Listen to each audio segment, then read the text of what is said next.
Hello friends, in this video series we present to you the unsolved mysteries of the world. We hope to bring you in parts. Subscribe. Share. Dyatlov Mystery. The Dyatlov Pass incident, Russian, translate Death of the Dyatlov Group, was an event in which 9 Soviet trekkers died in the northern Ural Mountains between February 1st and 2nd, 1959, in uncertain circumstances. The experienced trekking group from the Ural Polytechnical Institute, led by Igor Dyatlov, had established a camp on the eastern slopes of Kholat Syakhl in the Russian SFSR of the Soviet Union. Overnight, something caused them to cut their way out of their tent and flee the campsite while inadequately dressed for the heavy snowfall and sub-zero temperatures. After the group's bodies were discovered, an investigation by Soviet authorities determined that 6 of them had died from hypothermia while the other 3 had been killed by physical trauma. 1 victim had major skull damage, 2 had severe chest trauma, and another had a small crack in his skull. 4 of the bodies were found lying in running water in a creek, and 3 of these 4 had damaged soft tissue of the head and face. 2 of the bodies had missing eyes, 1 had a missing tongue, and 1 had missing eyebrows. The investigation concluded that a compelling natural force had caused the deaths. Numerous theories have been put forward to account for the unexplained deaths, including animal attacks, hypothermia, an avalanche, katabatic winds, infrasound-induced panic, military involvement, or some combination of these factors. Russia opened a new investigation into the incident in 2019, and its conclusions were presented in July 2020, that an avalanche had led to the deaths. Survivors of the avalanche had been forced to suddenly leave their camp in low-visibility conditions with inadequate clothing, and had died of hypothermia. Andrei Kuryakov, deputy head of the regional prosecutor's office, said, "It was a heroic struggle. There was no panic. But they had no chance to save themselves under the circumstances." A study led by scientists from EPFL and ETH Zurich, published in 2021, suggested that a type of avalanche known as a slab avalanche could explain some of the trekkers' injuries. A mountain pass in the area was later named Dyatlov Pass in memory of the group. In many languages, the incident is now referred to as the Dyatlov Pass incident.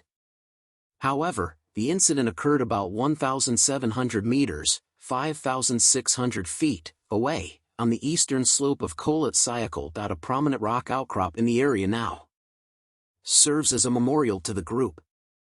It is located about 500 meters, 1,600 feet, to the east-southeast of the actual site of the final camp.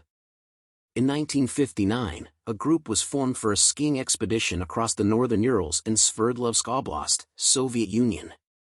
According to prosecutor Tempelov, documents that were found in the tent of the expedition suggest that the expedition was named for the 21st Congress of the Communist Party of the Soviet Union and was possibly dispatched by the local Komsomol organization.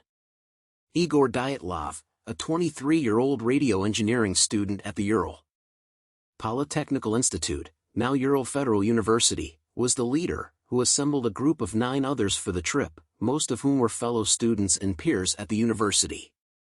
The initial group consisted of 8 men and 2 women, but as noted below, 1 member started the hike but later turned back due to health issues. Each member of the group was an experienced Grade 2 hiker with ski tour experience and would be receiving Grade 3 certification upon their return. At the time, Grade 3 was the highest certification available in the Soviet Union and required candidates to traverse 300 kilometers, 190 miles. The route was designed by Dyatlov's group to reach the far northern regions of Sverdlovsk Oblast and the upper streams of the Lazva River. The route was approved by the Sverdlovsk City Route Commission. This was a division of the Sverdlovsk Committee of Physical Culture and Sport, and they confirmed the group of 10 people on January 8, 1959.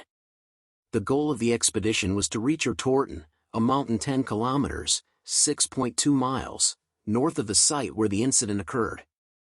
This route, estimated as a Category 3, was undertaken in February, the most difficult time to traverse. On January 23, 1959, the Dyatlov Group was issued their route book, which listed their course as following the number 5 trail. At that time, the Sverdlovsk City Committee of Physical Culture and Sport listed approval for 11 people. The 11th person listed was Semyon Zolotaryov, who was previously certified to go with another expedition of similar difficulty, the Sogrin Expedition Group. The Dyatlov Group left the Sverdlovsk city, today Ekaterinburg, on the same day they received the route book. See you in the next video. Thanks. Hello friends, subscribe to my channel, click on the bell icon, thanks you.